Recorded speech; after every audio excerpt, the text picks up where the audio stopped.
Përveç sheqerit edhe kësaj që më the, ka disa pika tjerë që e dallojnë një mjaltë të mirë nga një mjaltë më pak I mirë se mjaltë. Përgjithsisht mjalti ngrin dimër. Themi kristalizohet në gjuhën shkencore, por që nuk mund të themi eksaktësisht, nuk mund ta dallojmë eksaktësisht.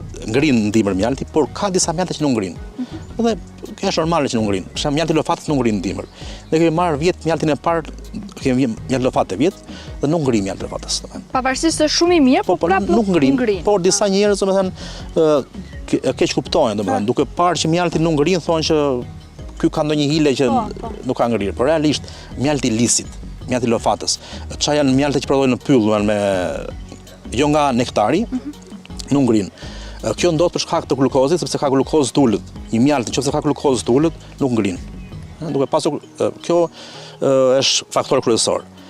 Ka dhe një gjë, duke qenë glukozë I ulët, është I mjalt gjithëpërfshirës. Do të thënë, I mjalt që përdorin njerëzit normal, përdorin njerëzit që kanë diabet, nuk ndikon fare te sheqeri, domethënë. Për shembull, folëm pak më parë për maren. Mjaltin e marës mund ta konsumojnë gjithë diabetikët. Nuk I arrit fare sheqeri në gjak, është shumë normal. Po, për shembull, çfarë e dallon një mjalt I një lule me një lule tjetër? Ja, për shembull, po shoh disa lule këtu, nuk e di nëse në të gjitha lulet merret mjalt. Ky është tërfili. Tërfili, ky këtu I bardhë. Ky është mund të themi mizotrus, te mjalti jon shumë lulësh, sepse në mjaltin kryesor kemi shumë lulëshin. Shumë lulëshin. Do vjet fjala që përfshin gjitha lulet e muajit maj qershor. Dhe kryesore kemi tërfilin këtu. Tërfili është gati 70% të gjithë fshatet është tërfil. Po shikosh patet e rrugës, gjithë rrugët, gjithë natyra këtu është vetëm me tërfil. Dhe për shembull, ne që merrem me këtë punë, për shembull, e kuptojmë kur marrim shumë lulshin, themi që këtë vit është mizotrus tërfili, apo është nga aroma, nga ngjyra, nga shija, nga aroma, për shembull, tërfili ka një aromë tjetër. Kur e hap vazon e mjaltit tërfilit ka një aromë, për shembull, që ne që kemi kohë e njohim më një herë, domethënë. Ca mjalti shërbelit kur ka shumë shërbel, mjalti ka shumë nektar të shërbelit, ka aromë më të rëndë, është më I fortë se tërfili. Por që normalisht nuk ka të sasinë e tërfilit, sepse ka më pak shërbel sa tërfil në zonën tonë. Sa kohë I kushton procesi të bletëritjes?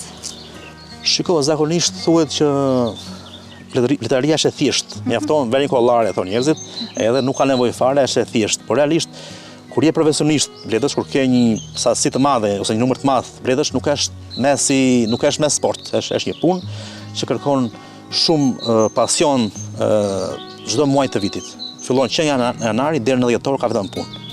Por normalisht ka muaj që është puna më e ulët normalisht. Janari shkurti për shembull është më I pakt në punë, pastaj marsi fillon normalisht puna e rritet, por muajt që është puna më e madhe janë muajt e prillit, majit dhe qershorit, ku puna është shumë e madhe, sepse fillon shtektimi I bledëve, lëvizja e tyre, etj.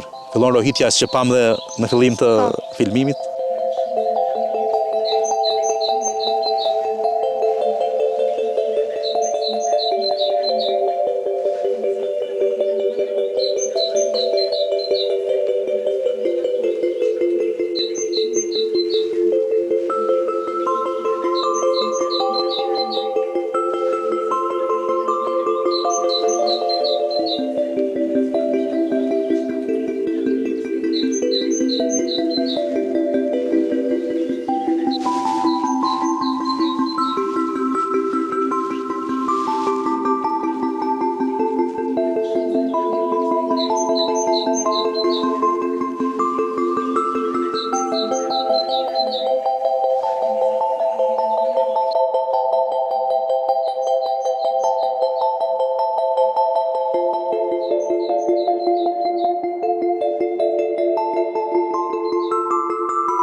Një ndër ata që na pritën sot prapë në fermën Zhapokik është edhe Gëzim Shehu, një ish mësues I biokimisë.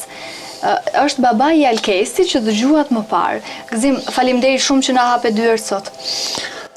S'ka për gjë, kemi derën e hapur gjithmonë për të gjithë njerëzit. Po sot ju keni ardhur shpejt, nuk është koha e mjaltit, se do ju kishim qerasur me mjalt të ri.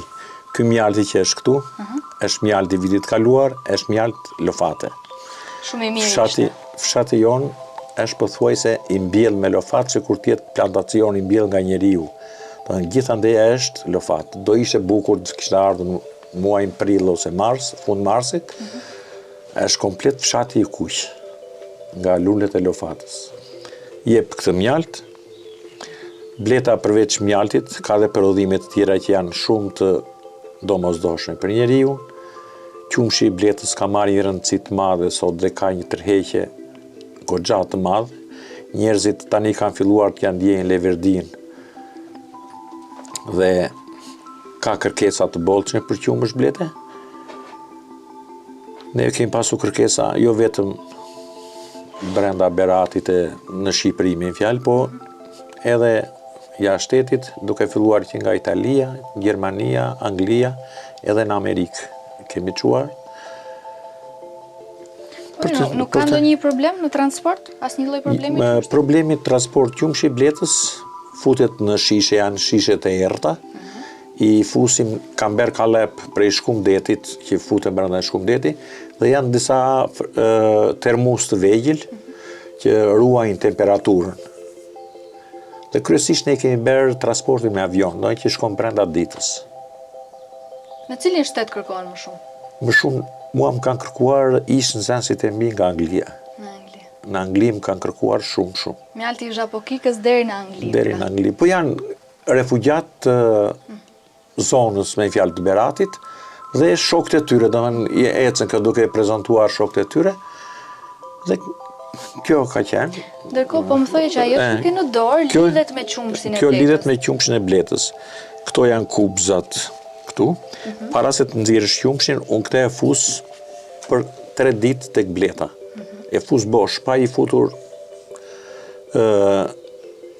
vezët e bletës këtu. Vetëm për ta pastruar bleta dhe për t'i dhënë atë erën e saj.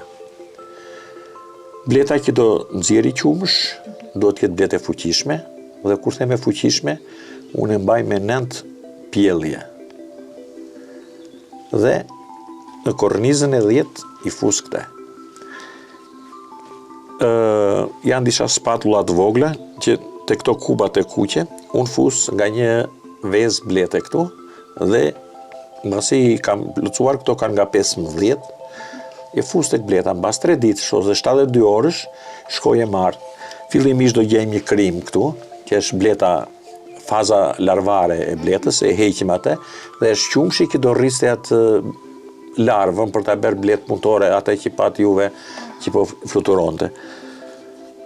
Dhe kjo është mbledhim atë dhe fusim në ato shishet e vogla, 10 ml ose 15 ml ose dhe 20 ml, sipas kërkesave që kemi.